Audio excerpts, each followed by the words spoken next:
Նոր ակտեր նկատի ունեք քարորիայի առնչությամբ։ Այս պարագայում այո նկատի ունեի քարորիայինը, քանի որ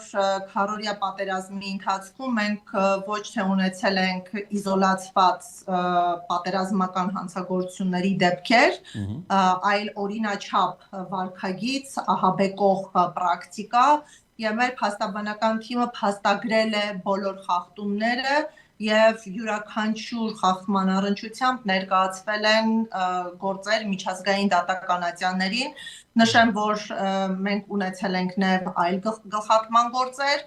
ունեցել ենք տարեցների սպանություն եւ ինչու ոչ դիերի անդամախեղումներ։ Իհարկե ես չեմ խոսում